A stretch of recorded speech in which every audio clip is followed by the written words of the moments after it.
Ignition sequence start.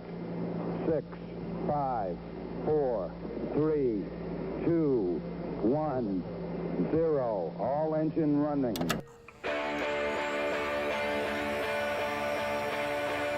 Hello? You play to win the game. I mean, listen, we're talking about practice. Not a game. We're talking about practice. To LeBron James! That was insane! Officially insane, LeBron James! Well, I've been sliding around, walking Welcome back, guys, to another episode of Claws to the Wall. I'm your host for today's episode, Ethan Hamilton, and with me is... Ethan Quintero. Cordney Abraham. Quentin Moreno. And today we're going to be talking about Texas State sports, but more specifically Texas State football. So, guys, I know there's a big matchup for the Bobcats this week. They're playing 12th-ranked BYU. It's probably going to be their biggest game of the year, to be honest. They've had a lot of big games this year. I mean, the UTSA one, the Boston College, the SMU game were all big games. But there's been a common theme throughout all three games is that they've lost all three games and they haven't played well, like, in all four quarters. And really, like, they've kind of, for me, they've overachieved, especially in the the Boston College and SMU game. They've kind of overachieved, even though they didn't win. They played a lot better than I thought they were. But I think this BYU game is undoubtedly like the toughest team they're going to play this year. And I think a lot has to do with the quarterback, Wilson. Wilson has been playing like phenomenally throughout the season this year. I mean, like, he has thrown for over 1,600 yards, which is like about third in the FBS in passing yards. He's thrown for 12 touchdowns and 1 interception. What are you guys' impression of this BYU team that Texas State's going to be going up against? I'll go first. So we all agree Texas State's doing a lot better this year than they have in previous years, especially at the quarterback position with Brady McBride kind of showing out and taking the starting spot over Vitt. But there's no way we're going to beat BYU. I don't think they're 5-0. Like you said, Wilson is playing out of his mind. We were talking earlier, he might be runner-up or even the favorite for Heisman at this point. Yeah. He's just playing – it's unbelievable. And we all know our defense struggles against good passers. We saw that against Boston College. So it's I don't think there's a way Texas State can beat this team. I think they can overachieve, like you said, and maybe try and keep the score close because BYU's been blowing people out of the water. 55-3, 48-7, just blowouts. They've only had one game under 40 points, and they still won it. That was a game against UTSA. And we play a lot different than how UTSA plays. Mm-hmm. And UTSA beat us earlier in this year, so if we can keep it under 40 points, I think that's a success for us, honestly. I mean, this Texas State team better than the last year's Texas State team, though. So, but don't get me wrong, they have their still like little problems. But them going against BYU, like you said, Zach Wilson, he's even in the Heisman running also, and he has a sensational year. So what I think the Bobcats could do to make it like more of a game is like their game plan has to be better, and they have to be able to score on offense. That's a big thing too. I feel like they struggle on offense a lot. Defense always kind of holds up throughout the game, but you kind of see it goes down like a little bit at times. But I think the big part of it will be their offense. Yeah, I think a lot of that has to do with, like, they're going to have to win time of possession. Like, if you look at the South Alabama game last week, they were with them. It was 17-all heading into the fourth, and the defense was just on the field way too long. Exactly. South Alabama won the time possession 34 minutes to 25 minutes. Like, you can't do that. And then the UTSA game earlier this season, they were able to hold the ball for 28 minutes against BYU. Like, that's what Texas State's going to have to do, and I think that starts with the offensive line. And the offensive line has probably been the worst in the conference. They've allowed 17 sacks this season, which is 3 more than the next closest offensive line. And I know it has to do with injuries and this being like a new offensive line at all, but like 17 is nuts already. Yeah. I'm kind of agreeing with y'all are saying earlier. I think Texas State has a big chance to show up and actually surprise. I think we can put something together. Like you were mentioning earlier, their game that was under 40 points was the UTSA game. They held them to a 1-score game. I mean, yeah, we lost to UTSA, but let's not forget that was a pretty good scoring game for both teams. At the end, it kind of came down to it, but I actually think Texas State, this is a BYU team that is completely dominating the game against everyone they're going up against. But I think right now we have the possibility of maybe, giving some sort of competition to the other team, and I would like to see that. But again, it is BYU, and the record doesn't show that was likely to happen. Yeah. Ethan, you go. I was just going to say, unless BYU really doesn't care about Texas State, which is a possibility, like they think, oh, this is an easy game, we're going to go in here, let's not even worry about practice, let's go half speed. If that happens, maybe we can get into like a one-score game. But if they come out firing on all cylinders, we might have a blowout on our hands. Yeah, I know Brady has won the quarterback competition over Vitt, but those 2 or 3 games where Vitt was quarterback, I've seen more chemistry with him and the receivers than I have seen with Brady all season. Yeah. And I know Brady's a better quarterback than Vitt, but early in the game against South Alabama, it was third down, and it was just a simple comeback route, and he threw it to the inside shoulder of Jeremiah Haydell, and it should have been picked for 6. I was like, how you miss him right there? He was wide open, threw it behind him, and it should have been picked off. The corner just wasn't paying attention. And then on 4th down, he just had another miscommunication, which seems like more often than not what's happening with him and the receivers. I think the chemistry isn't there with the receivers. And I think a lot of that has to do with the fact that him and Vitt, especially early in the season, one quarterback's one in, one quarterback's out, one quarterback's in, one's out. And so I think I just haven't been pleased by the way Brady has been playing, but that's just me, to be honest. I think Brady's sorry, Quentin, go ahead. No, you go ahead. I was just going to say, I think Brady's a much better talent, overall than Vitt. And Vitt had a whole season last year to prove himself, and he kind of didn't and fell short. But I agree with you, Ethan. There's something about Brady in the pocket. He doesn't seem as comfortable as Vitt. He wants to leave too much. He leaves the pocket way too much. And I think that has to do with the fact that, a lot of those sacks have been long sacks because I know the offensive line hasn't played well, but he just – as soon as he goes to his first and second reads, and he's like, you know what, I don't see it. Let me get out of the pocket and maybe see if I get something else. He's like, no, man, you got to wait there at least until the pocket, not until it collapses, but at least till you went through all your reads. But I just haven't seen the chemistry with him and the receivers. And Vitt looks like he makes quicker decisions to me. Like you said, going through your options, it looks like he sees his first guy and he just kind of throws it to him immediately. Even if there's a better, option later on in the progression. And I think that Brady gets a little bit flustered sometimes because he's young and he kind of hasn't had that many minutes, or not minutes, but games, because there's kind of this quarterback thing going. But I don't know. I hope he kind of gets a little bit more comfortable as the season progresses. Yeah, I think you're right. I think decisively he is more on track with that. I know this is such a specific question. Do we know practice wise who's getting what the reps look like for quarterback and receivers? I think Brady's getting first team snaps. Yeah. Yeah, he is. Yeah, but Cordney, don't you go to practice, right? It's Brady, right? Yeah, they both alternate. So they'll go for one drive for Brady, and then the next drive they'll go in. And then do you see that translate out there on the practice as well? Do you see that communication between the receivers? What I see, like Ethan said, I do see a difference between Brady and Vitt with the receivers. With Brady, I feel like he kind of does get flustered, and he was kind of missing some wide open receivers, when they was doing teams actually, and then he kind of missed a couple of reads. It was if he just waited probably 2 seconds, then he would probably seen that he was open. And with Vitt, even though he's been under Texas State for a little bit and he didn't do much last year, you could tell the difference how he gained in his game. He takes his time, he kind of waits before he just makes a move. He looks a lot better than he did last year. Vitt looks a lot better than how he did last year. He looks way better from last year. Yeah, I'm just worried, especially because Texas State hasn't been very good on third down.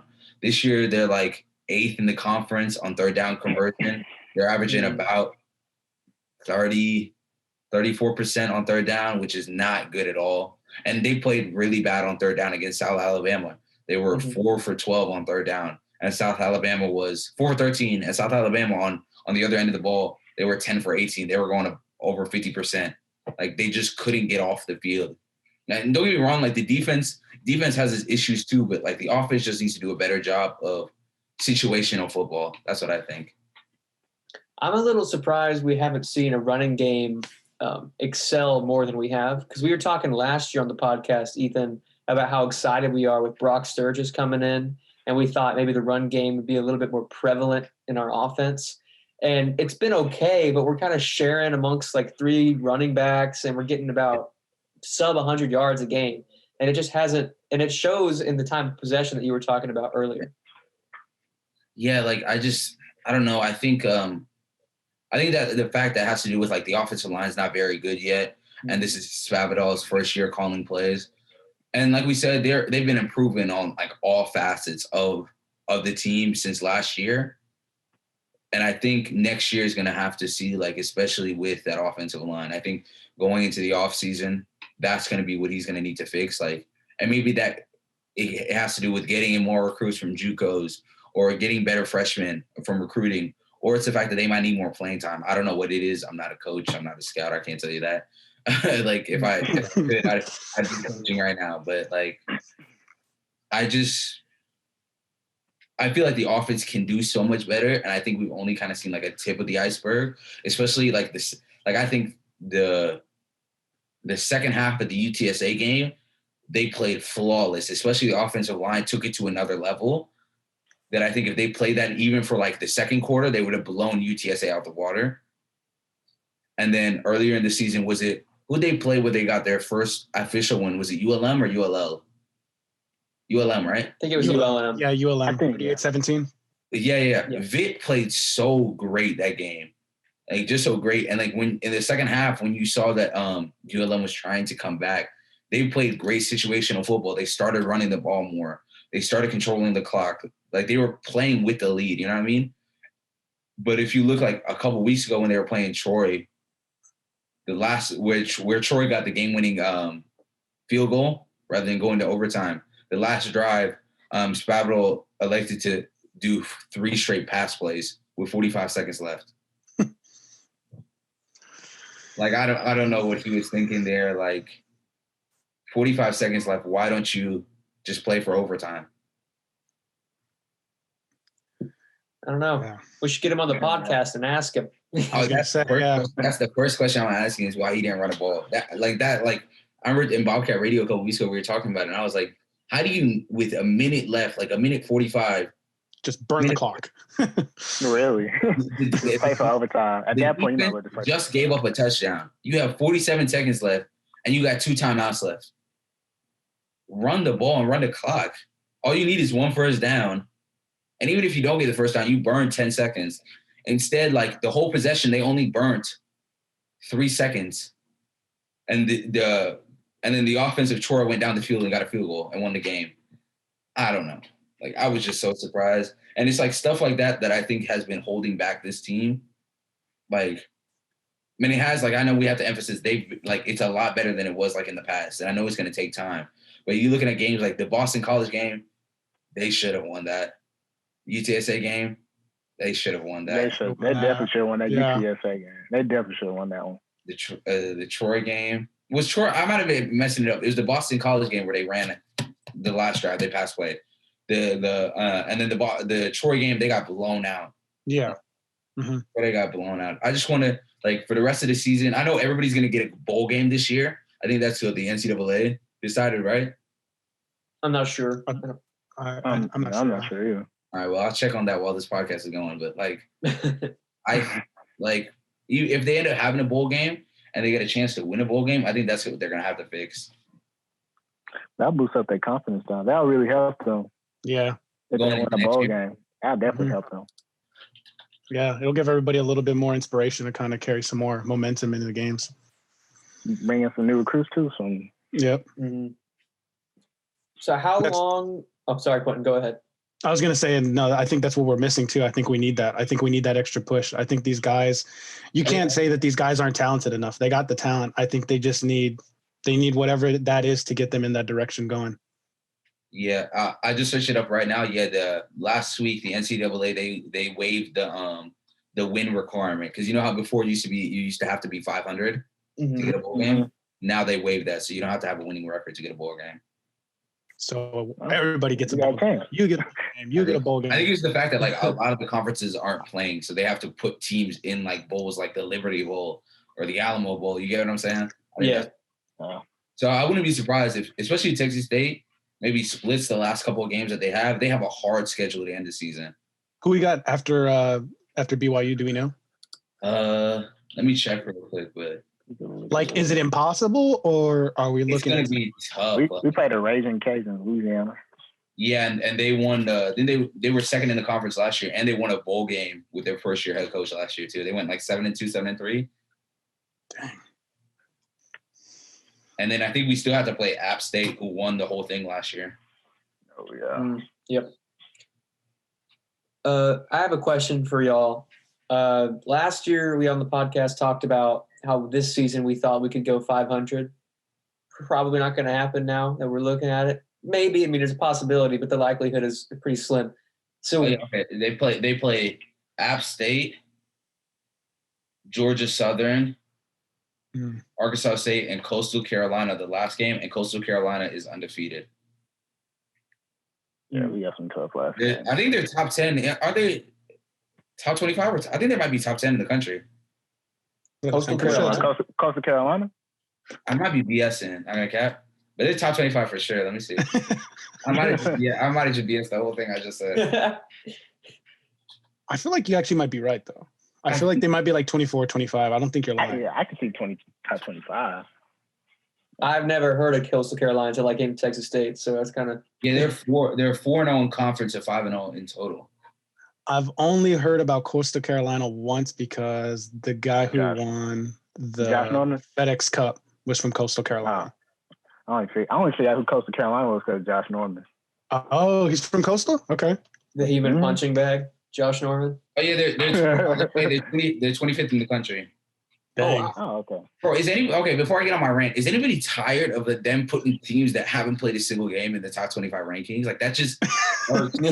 That just irks me, bro. Like, I love Ohio State. I think it's them and Clemson, like, in the final, like, that's going to win it all. And I think the gap between Trevor Lawrence and Justin Fields is not that big as people say. Like, I get how good Ohio State is, but they have not played a game of football, and they're the 5th-ranked team in the country. That is so rude. They don't even give anybody the option to take the spot for now. Yeah, like, I don't understand. Like, and half these teams of this top 25 ranking, like, haven't even played? They haven't even played. When do they even play? They're not even playing till what? November? No. They start playing this week. Oh, okay. But it's been a whole month and a half of football. They haven't played. What are we playing?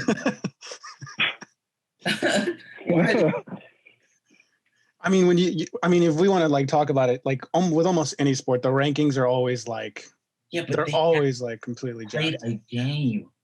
And they're the 5th-ranked team. Like, don't get me wrong, they're going to finish as the 2nd-best team. Like, depending like how good they're gonna match up against teams like them, Alabama, and even like Oklahoma State. But like, they haven't played a game, and they're the 5th-ranked team. You know, when a lot of I'm going to pose this question. I know it's not too related to Texas State, but like, if there has ever been a year for them to expand the college football playoffs, like, I think this year was the year. Think so? Like, for Texas State? No, just like the college football's like playoffs just in general. Oh yeah, mostly. Because think about it, like more than a quarter of the teams aren't playing. And a lot of the big teams have started late. Like, why not make it an 8-team, 16 playoff with the first 2 teams being bye? You know what I'm saying? Yeah. Oh, you need to work for the NCAA. You might be on to something. They're too busy robbing kids of money. Yeah, they're not taking that call. You guys have anything else you guys want to talk about Texas State football? I had a question for everybody. How long do you think it'll be until we actually like a consistent 5-5 team? Or even better than that? I think it's on how long Spav is there. I agree. You don't like Spav, or you do like Spav? I mean, I like Spav. I'm not 100% sold on him. I see that the team has been better from year 2 than it has been in year 1. But that's also not saying much. Yeah, that's true. They won 2-3 games last year. And to be fair, they're on pace to win 2-3 games this year. Yeah. Ain't they 1-5 now? Yeah. Yeah. And I mean, this is just me. I don't know if y'all agree, but like when it comes to coaching, I just don't see it like with him. I don't see like that leadership. I don't even honestly see like the team, like them acting in unison. You know what I mean? Like you see when a coach has like that winning style coaching. I see them a lot more confident. I see them a lot more confident though. Yeah, I see that. But I just don't know if I don't see us doing any different than what we did last 2 years. And for at least the next, next year, maybe even possibly after that. Yeah, but like I said, like Spav he's going to get as much time as he wants, to be honest. Yeah. And he should, but it's fair. You got to give them their time as well. It's kind of just like the Cowboys. Everybody's ready to just fire Mike McCarthy. No, we'll talk about that later. We're going to get that later. I'm ready. All right. So, I mean, honestly, since you kind of already started it, we can start talking about the NFL. I mean, we're over a month and a half. We're almost at the halfway mark this season with the NFL. Going into the season, I had my doubts of it being like, without it being no fans, it kind of still doesn't feel the same, especially with the fake crowd noise. And I think that's impacted a lot of teams. But like, out of the teams so far that have really playing well, I'm going to ask you guys this question. I'm going to answer first and then ask you guys this question. Like, if you had to pick one surprise team from the NFC and the AFC so far this season, who would it be? And for me, it has to be like for the AFC, it's the Titans for me. I thought losing Jack Conklin this season to the Browns, I thought that would have hurt him a lot. Yeah. But Ryan Tannehill is for real. Yo, can we talk about Derrick Henry too? I mean, like, ever since he got put in last year, he got stats like a top 5 quarterback. And he outplayed Lamar in a playoff game. And Brady. He did. I'm not sold on not Ryan Tannehill. I just think he's one of those quarterbacks. Like, I put him in the in the tier with people like Goff. I think like Jared Goff, but I'm also thinking of someone else. I think Jared Goff and him, and another name that I would throw out there is I think he's kind of like a Ryan Fitzpatrick, because Ryan Fitzpatrick be having some good games, but he won't get it done. He won't carry you. Yeah. But I think Tannehill, like, if you give him a run game, a lot like Goff, like you're seeing Goff with a run game this year, he looks like a top 10 quarterback. Kind of like Jimmy G too. Jimmy G is another one. Yeah. Like I'd put in that like second or third tier of quarterbacks. I think I would count Kirk Cousins before this year, like especially Kirk Cousins last year. Like if you give him a running game, all those quarterbacks, like and Tannehill has shown it, they're great on play action. Wait, you mentioned Fitzpatrick? Yeah, I did. Oh, okay. Didn't they bench him the last game? Yeah. So they were up. Yeah, they were up. And then for the NFC, I honestly like the surprise team so far this season has to be like the Bears. Like for me, I don't know if they're for real yet. Like I'm not sold on them. I still think Nick Foles is a one-hit wonder. I don't think he's that good. Like, I just don't think he's that good. But like the fact that they're 5-1 right now, and they've beaten teams like the Buccaneers, like shows me that like whoever has to play them, like a team that has to play them or the Rams in the playoffs, is gonna suck. I can see that. Yeah. Nick Foles is giving hope to all the unathletic kids like me that just like fantasize about like if I was in the NFL, I would take over the starting spot and win a Super Bowl and then continue to be a legend. That's like my dream, when I'm laying in bed. I think he's really good, but I like you said, I don't think he's as good as everyone's. I'm not sold on him, like just the team in general. I don't know what to think about most of these teams, to be honest. I feel so iffy about the whole season. I think it's just because I'm salty because of what happened this past. I mean, if we want to talk about it, do we want to let's say analyze? We'll say it. All right. My surprise teams, if we want to all go around and say that, for the AFC, I had the same one as you, the Titans. I've always liked Tannehill. I always thought he was really underrated, even when he was with the Dolphins. He was kind of mobile. He just didn't have any weapons around him except for Jarvis for like a brief 2-season period. Yeah. But they're playing like they haven't stopped since their playoff run last year. They ultimately lost, but they looked really good in the playoffs, and they just kept that momentum going. And then for the NFC, I'd have to go Cardinals, man. I had no idea that I was thinking the same thing. Cliff Kingsbury and Kyler Murray are having a field day with the offense. The defense is it's just okay. It's good. But Patrick Peterson is that Isaiah Simmons pick is not looking too good. A lot of people thought they stole him at 8th. He only has 9 tackles on the season. Yeah, well, that's what you get. I used to be a big Texas Tech fan, football fan, not the school.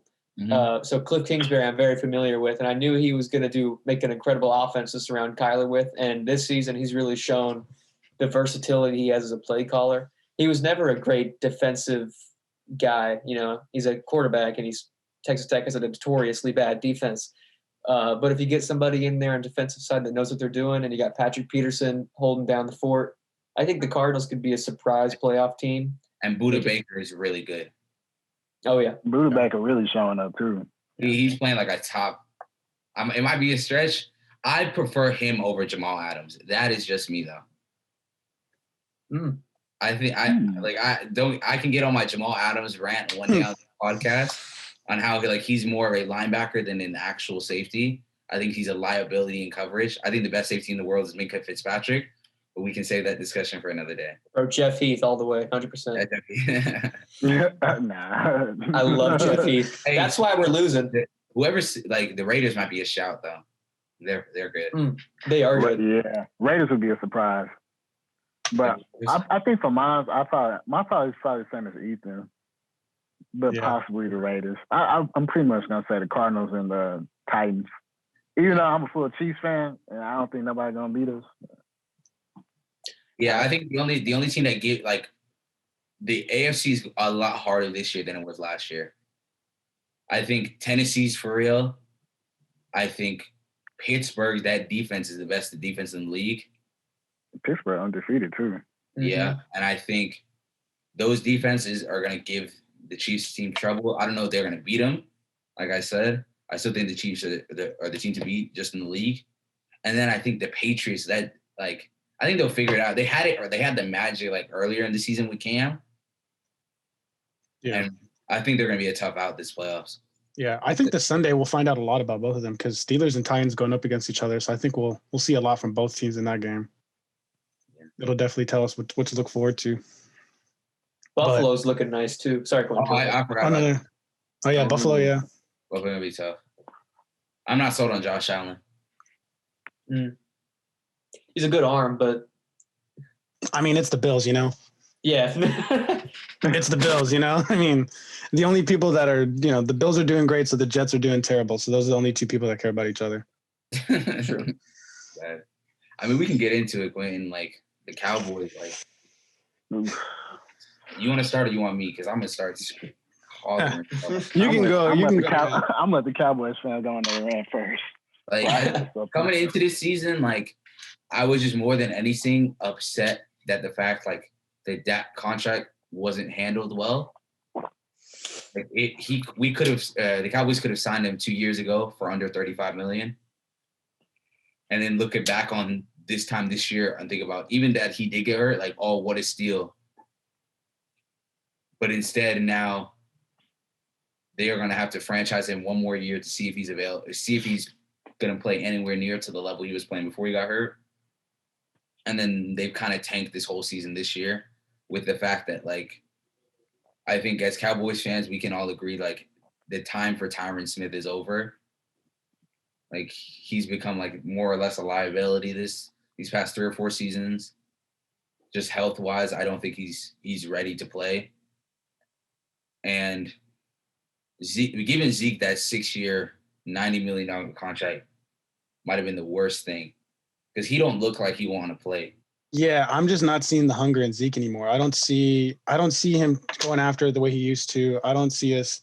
And I definitely don't see us converting on 3rd and out. Like, what is going on with our whole offense? And what's up with all our injuries? Like, it just seems like this year's just falling apart so quickly. And I had such high hopes for this year. It's sad to see it happening, honestly. Yeah, like, honestly, I thought the time to get a new coach was after the Rams game. I think the Rams game told us that, like, that's as far as Jason Garrett was going to take us.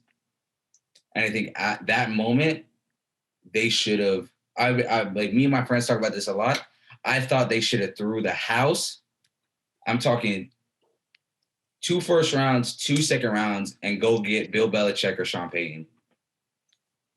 Yeah. Wow. Because I don't know how the Patriots say, especially like talking about 2 years ago. So like the year that the Patriots won the Super Bowl, I don't know after that year, Brady's age and the fact that they have no receivers, I don't know how they don't say no to that deal. And if the Cowboys got Belichick, and like, I think the only reason they would have been able to keep Belichick more than anything is if Jerry would finally, like, after 30 years, step aside, step back and let Belichick get full reign. With the roster we had last year, there is no doubt in my mind that the Cowboys for the next 4 years will be playing the NFC Championship game with Bill Belichick as the head coach. Or Sean Payton, for that matter. And the fact that they didn't do something like that the old Jerry, the businessman Jerry, was like known for, is making deals like that, surprised me. I was cool because that's a big deal to make, to get Bill Belichick or Sean Payton. But the fact that you went and signed Mike McCarthy, who's just a clone of Jason Garrett, like, I don't see a difference in that. Like, I would have much rather him got Urban Meyer, or him get the offensive coordinator from the Chief, Eric Bellamy. Yeah, I could see Urban Meyer. Urban Meyer would have been a great fit for Cowboys. Plus, didn't Zeke play under him, right? Ohio? Yeah. Yeah. I don't know why they didn't throw the house at him.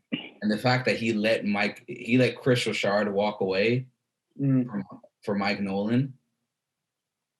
Like, I don't know why he hasn't been fired in the past 2 weeks. Changing the defensive scheme has been the biggest mistake, in my opinion, all season long. We went from, like, years, I think it's 4-3. We ran literally for decades. We've run that defense. And then all of a sudden we changed it to 3-4. It could have been the other way. I might be flipping these schemes. But either way, we flipped it all of a sudden in our $18 million defensive end, DeMarcus Lawrence, who led the league in sacks. Was it 2 seasons ago? Or was it last season? He has, like, It was 2. 1 sack, maybe 2 total this entire season. And we played how many games? 5? 5? Yeah. Like, I don't understand how and our defense is the worst in the league and potentially a top 5 worst of all time. I don't know how you make that decision and not be able to tell in practice, like, yeah, this isn't working. Like, this is obviously a bad scheme. Let's flip things over. Let's go back to the way we used to do it. And if you think about it, like, the 3 most important positions on the football field is quarterback, left tackle, and D tackle. And at this moment in time, we have arguably the worst 3. Andy, like, don't get me wrong, like, Andy Dalton's not good, but he's not bad. And that offensive line did not bail him out at all. I'll say this. I knew it was going to look rough out there, but I was expecting a little bit more from Andy Dalton. But he didn't have time to throw. Like, that's why I'm not even mad at him. Like, yeah, but Steele, I think, what is it? Brandon Knight and then Steele, the other tackle. Yeah. They're really bad. Like, they're really abused. Dontari Poe, Antoine Woods, Tristan Hill, they're really bad. Did we play Houston this year? No. I want to see JJ Watt eat on our tackles, dude. Like our defense. And our DNs are solid. Like, Alden Smith is pretty good. DeMarcus Lawrence is solid, even though I think he's stealing a check. But it's his time. Yeah, I think for sure the D tackles are the worst in the league. I think this offseason we are going to have to look into the fact that, like, we paid Zeke and Amari, which I love so much. Like, I think Amari is a top 10 receiver, borderline 5. But the fact is, we didn't need to pay Amari. No, we didn't. Michael Gallup is showing you this season he's a very good wide receiver. CeeDee Lamb is showing you that in a year or two once he gets full range of playing on the out. Because this season he hasn't played on the outside. He's been playing strictly slot. Once he plays on the outside, CeeDee's going to be an elite receiver in the NFL. I agree with that. I like CeeDee Lamb a lot. I think he's the Alabama guy, right? OU. Yeah, he's cold. I like CeeDee. I definitely see that 2 years. Yeah, get him out there. Yeah, and I think paying Amari $20 million. Is that how much they paid him? He's the highest horrible deal. Second, it's not horrible but it's the fact that like we didn't need it. You didn't need it. Like $20 million. Jesus. So how much they signed Zeke for again? 16.5. He's the second highest paid running back behind McCaffrey. Oof. And if you look on paper, like if you discount the fumbles, Zeke has had a pretty solid year this year. I blame the belly tattoo, bro. I blame the belly tattoo. That's bad, bro. That's bad. But like he's at the 2 nose. He's at 30 yards from scrimmage. He's second in running back receptions. He's top 10 in rushing yards. He's top 10 in rushing touchdowns. But he's the league in fumbles. Like that's just unacceptable. Yeah, it doesn't matter. All those other stats don't stack up whenever you're leading in fumbles. Yeah. I don't know how much time we got left, but I have one question for everybody. I think we're on 30 minutes or so you can ask one more. All right, one more. All right. Given that our season is pretty much over, or Cordney, you're not a Cowboys fan, but Cowboys season is over. Who would y'all draft? Because we need a defensive backs, we need defensive tackles, we need a new offensive line. What do you pick first? I think it's tackle or D tackle. Like I feel like I need DBs though. We have one. We have Diggs, and that's it. And we had Byron. And look how great he's playing in Miami. You know what I'm saying? Mm-hmm. Showing out. Yeah. If only we had that. Yeah, like y'all didn't have that when he was there. He just couldn't get interceptions. That's not the type of corner he is. And I think safety's a big issue. I don't know if he waits the top 5 pick on a safety. Like I'm a big mindset of receivers and like skill position players. You can get in free agency. In the draft, you have to build like the trenches. I think that's what they need to do. Yeah. I think if we sign Jeff Heath, all of our problems go away. Let him go hurt some people like he used to. We need something for sure because the season ain't looking good no more. No, I packed it in. I packed it in after the not even the Browns game. I really packed it in after the first half of the Atlanta game. Even if they won, I packed it in. I was like, yeah, I know where this is going. They're not going to fool me. Nope, I will not let Jerry Jones and Mike McCarthy fool me for the rest of the season. All right. I think that's going to be all for us, to be honest. Thank you guys so much for listening and watching to the Claws of the Wall podcast. I'm Ethan Quintero. I'm Cordney Abraham. I'm Quentin Moreno. I'm Ethan Hamilton. And make sure you go like and subscribe on all of our platforms. We got Instagram at KTSW Sports. We got a Twitter. We got a YouTube, all at KTSW Sports. So make sure you go follow us, give us a like, and subscribe. And we'll see you guys next time. Peace.